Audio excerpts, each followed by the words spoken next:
So moving on to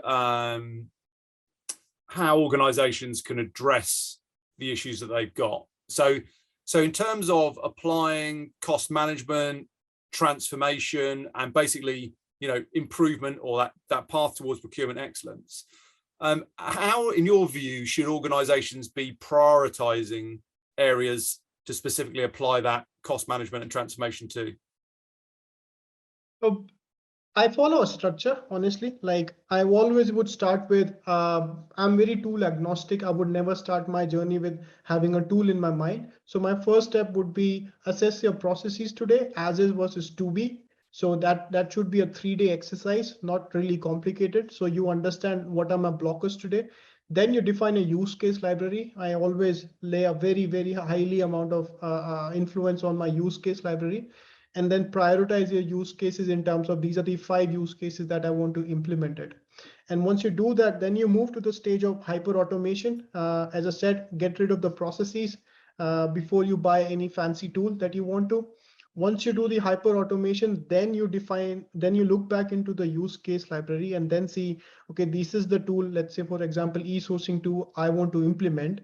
And then imagine the case after I receive the tool, what I'm going to do, how I'm going to drive my category strategies to it. So this is phase 1. So the organization that has no procurement excellence function exists today. This is the part that I will do first. The second portion is wherever the tools are there or procurement excellence team is already there, I would start with in terms of setting the priorities for 2023 and beyond, like cost containment. So if I have to decrease my cost by 5%, what are the categories that I can target, leverages that I can pull, how many negotiations can I plan in advance, etc., etc. So that's where the value stack comes into the play. So in the first phase, it is all about hyper automation use case library. And in the second phase is about the value stack that comes into the play. And so if you take that and apply it across different categories,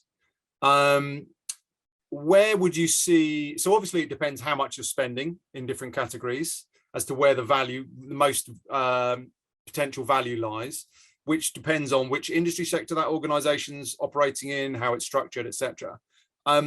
But if you look at it from a category point of view, or I sometimes take a goods versus services point of view, but ultimately it's all about categories.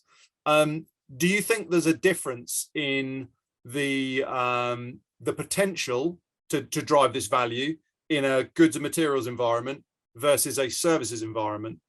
Yeah, I think it's a good question, because if I compare the like-to-like comparison capability in 3 kinds of procurement, so it will be the easiest when I'm buying raw materials, right? Because I have a minimum level of specification, and above that, it's just an apple-to-apple comparison.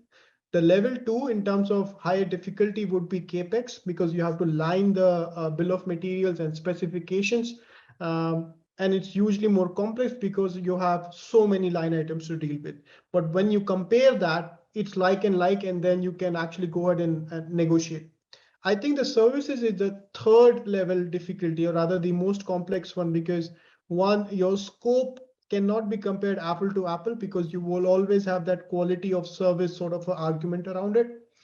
And the second, in terms of whenever the services are getting consumed, because in most of the cases you would see when I'm buying the raw material or when I'm buying CapEx, I would see the item has been received in physical form or it's damaged, hence returned. So as a category manager, I have full visibility in terms of I ordered 10 and I received 9, 1 is pending. So it's very binary.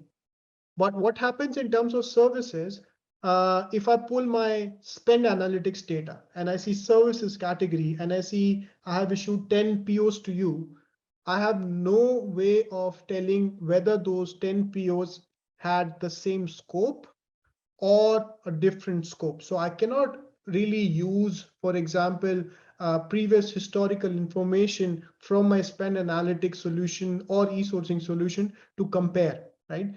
Then all the buyers would rely upon their own way of storing that information, go into the unitary price comparisons, right? So that's where the need of organizing the data in the right form for services becomes a really nice opportunity area, because you cannot store that in the e-sourcing system other than storing some PDF attachments, etc., which again is a manual activity, or from your ERP system where you only see PO, line item, and then the final payment, right? So most of the buyers would compile their own Excel sheet, store it somewhere centrally, and then they will try to compare. This is the last unit price rate. This is the combination. For example, 10 different people came and work on this project with different designations, different mandate rates, etc., etc. So all this analysis is sitting outside the tools, which makes this extremely difficult. So that's the part of the problem at the buyer side. On the second side, however, if you have a service that runs into 6 months or more, right? And you have, for example, different payment terms. Let's say I have to do monthly payments to you throughout that 6-month period. You would only see good receipt process in terms of decimals, like 0.3, 0.6, 0.9, etc., etc. I will have no way of judging whether the quality is accurate or not, or whether the work has been performed or not until the last stage.